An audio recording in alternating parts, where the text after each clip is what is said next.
السلام علیکم ورحمۃ اللہ وبرکاتہ۔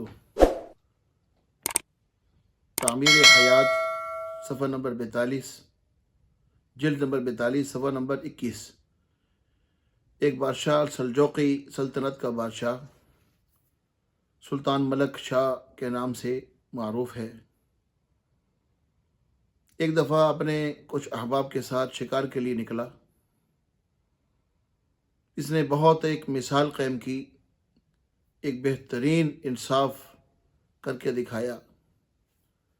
واقعہ یوں ہوا کہ جب وہ اپنے شکار کے لیے اپنے احباب کے ساتھ نکلا تو راستے میں ایک دیہات، ایک گاؤں آیا۔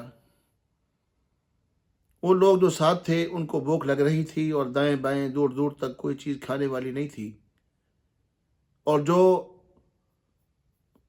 چیزیں ساتھ لینے کے لیے، ساتھ کھانے کے لیے رکھی ہوئی تھیں وہ ساری ختم ہو گئیں۔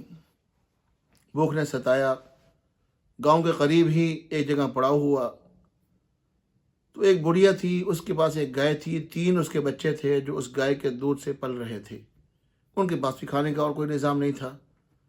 وہ خود بھی اس گائے کے دودھ سے کچھ کھاتی پیتی، اور وہ گائے دائیں بائیں سے چل کے آ جاتی، وہ اپنے پاس رکھتی، دودھ دو کے خود بھی پیتی، بچوں کو پلاتی، نظام چل رہا تھا۔ اس نے دیکھا کہ یہ گائے ہے، بڑھیا اکیلی ہے، بچے چھوٹے ہیں۔ ایک شخص گیا، اس کو کھول کے لے آیا، آگے ذبح کر دیا، چھیل دیا، کاٹ دیا، کباب بنائے، ٹکے بنائے، کھایا پیا، مزے اڑائے، اور بادشاہ کو خبر نہ ہوئی۔ بس کہا کہ ہمارے پاس یہ گوشت تھا، یہ ہم نے بنایا ہے، یہ ہم نے بھونا ہے، ہم نے یہ کیا ہے، وہ کیا ہے، اس کو بھی کھلا دیا۔ تو اس دوران اس بڑھیا نے بڑا شور مچایا، بہت چیخی، بہت چلائی، بہت سماجتیں، منتیں، ترلے کہتی رہی کہ مجھے چھوڑ دیں، میں غریب ہوں، میرے پاس ہے کچھ نہیں، چھوٹے میرے بچے ہیں، ہمارا کھانے پینے کا نظام صرف یہ گائے ہے اور ہے کچھ نہیں، آپ کی مہربانی، اس کو چھوڑ دیں، اس کو ذبح نہ کریں۔ انہوں نے کوئی اس کی بات، کسی بات پر بھی کان نہ دھرا، اس کو ذبح کیا اور کھا لیا، چل دیے۔ اس نے سوچا کہ اس کا انصاف جو ہے نا وہ بادشاہ ہی کر سکتا ہے، یہ سرکاری لوگ ہیں، بڑے لوگ ہیں، ان سے کون پوچھے گا؟ وقت کا بادشاہ ہی انصاف کر سکتا ہے اگر اس کے دل میں میری بات آ جائے۔ چنانچہ تھوڑا ہی وقت گزرا تھا، پتہ چلا کہ بادشاہ جو ہے اس بڑھیا کے قریب سے ایک نہر گزر رہی ہے، اس پل سے اس نے گزرنا ہے۔ کسی نے اطلاع کر دی، اس پل کے قریب جا کے کھڑی ہو گئی کہ جو ہی بادشاہ آج آئے گا میں اس کو روکوں گی اور اپنا انصاف اس سے لوں گی، اگر وہ دے دے تو اس کی مہربانی۔ خیر، دیکھتے دیکھتے اچانک بادشاہ آ گیا، آگے قدم بڑھایا، اس کے گھوڑے کی لگام کو تھام لیا، اس کو روک دیا۔ بادشاہ نے اس بڑھیا کو دیکھا، کہا اماں جی کیا بات ہے؟ بات یہ ہے تو نے میرے ساتھ انصاف کرنا ہے، اس پل پہ کرنا ہے یا پل صراط پہ کرنا ہے؟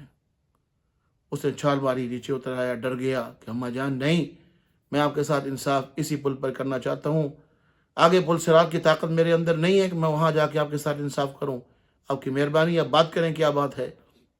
کہا کہ آپ کے کچھ سرکاری لوگوں نے میری گائے کو ذبح کیا ہے، میں روتی رہی، میں چیختی رہی، چلاتی رہی، ہمارے پاس کھانے پینے کا اور کوئی نظام نہیں تھا، چھوٹے چھوٹے میرے 3 بچے ہیں، ان بچوں کو اسی دودھ سے میں پالا کرتی تھی، کتنے دنوں سے ہم بھوکے ہیں، ہماری گائے وہ کھا کے چلے گئے ہیں، ہمارے ساتھ انصاف کیا جائے۔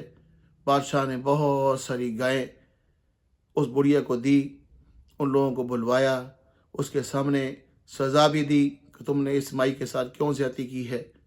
گویا اس انداز سے اس نے ایک مثالی انصاف قائم کیا اور کہا کہ اللہ رب العالمین اس انسان کو زیادہ دیتے ہیں جو حلال کھانے کا احترام کر کے حلال کھانے کا انداز اختیار کرتا ہے، حلال کھانے کی کوشش کرتا ہے، حلال کمانے کی کوشش کرتا ہے، حلال کھلانے کی کوشش کرتا ہے، اللہ اس کو زیادہ دیتے ہیں۔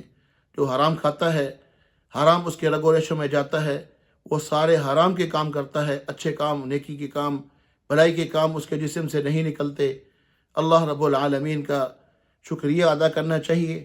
اگر اللہ رب العالمین نے حلال کا کوئی نظام بنایا ہوا ہے، اور اگر خدا نہ کرے اللہ کسی کو نصیب نہ کرے کوئی حرام کا سلسلہ ہے، اس کو فی الفور چھوڑ دینا چاہیے۔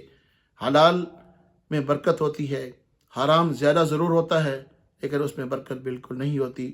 تو یہ سلجوقی بادشاہ نے ایک بہترین انصاف کی مثال پیش کی ہے۔